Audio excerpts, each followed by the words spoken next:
Hey, good afternoon, everybody. This is Scott Stanton, also known as the original Tombstone Tourist. And once again, we're in Malden, Massachusetts. And in case you don't remember or this looks familiar, we are at one of the largest cemeteries in Massachusetts, Holy Cross Cemetery. And we have 192 acres, 1.1 million graves, and over 500,000 of these monuments. So if you want to find somebody, you're going to need my help. And that's why I'm here. So today we are here for sports hero, former Boston Red Sox, and probably the most tragic figure in all of baseball, if not in sports in general. I'm talking about, of course, Tony Conigliaro. Now, Tony Conigliaro is buried right on the road that separates the two parts of the cemetery.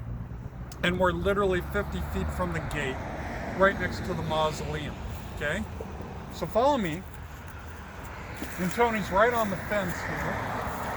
And he's always easy to spot because he always has baseballs.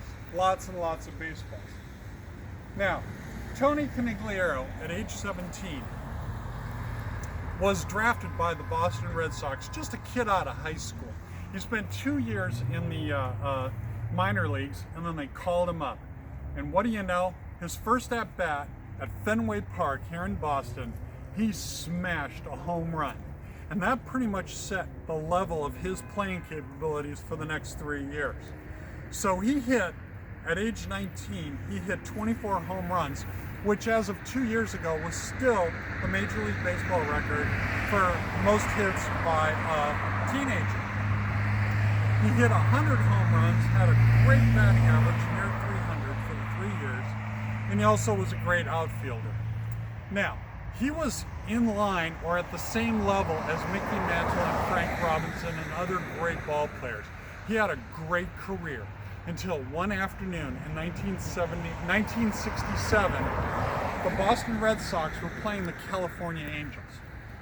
Now, Tony came up to bat, and back then they had very light plastic helmets with no front guard.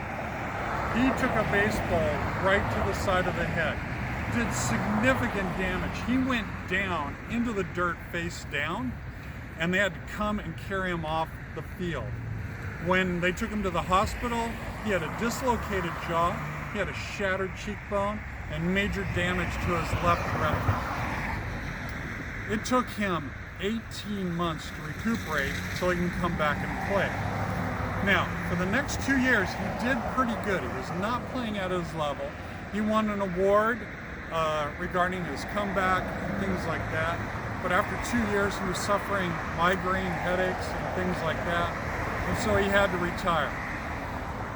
Now, 4 years later, he tried to make a comeback with the Boston Red Sox. They signed him, but they released him after a month because he just couldn't see the ball. So he went on and became a sportscaster and was relatively successful at that. When one day his brother, when Tony was at age 37, was driving him to the airport, and he suffered a massive heart attack. Took him to the hospital. Shortly after that, he suffered a massive debilitating stroke. The next 8 years, he lived at his parents' house in a near coma, over a house on the Haunt, a beautiful little peninsula right by the beach. And he sadly died of pneumonia and kidney failure and all sorts of things related to his condition. Never really regained consciousness for 8 years. And that is the sad story of Tony Conigliaro. Now, the pitcher who hit him, Jack Hamilton, went on and had a journeyman's career, but he always felt kind of guilty. But he always said that he never intentionally aimed at him or any ball player. He was just a pitcher doing his job. He didn't try to do it. The problem with Tony Conigliaro was he was a base hog. He'd really hang over that plate like this. And it turns out he got hit a number of times every season. He had broken wrist, severely bruised forearms, where he was out for a couple of games. So he was a very, very aggressive player, but in the end, it really didn't pay off. Now, if you want to see Tony Conigliaro's memorabilia, there is a restaurant called Tony C. They have 3 of them left now.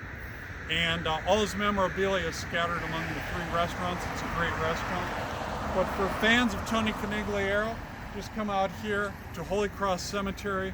We're not more than 30 feet from the gate. He's on the fence along the road, as you can see. Look for the baseball. Thank you very much. I am Scott Stanton, the original Tombstone Tourist, coming to you from Holy Cross Cemetery in Malden, Massachusetts. Bye now.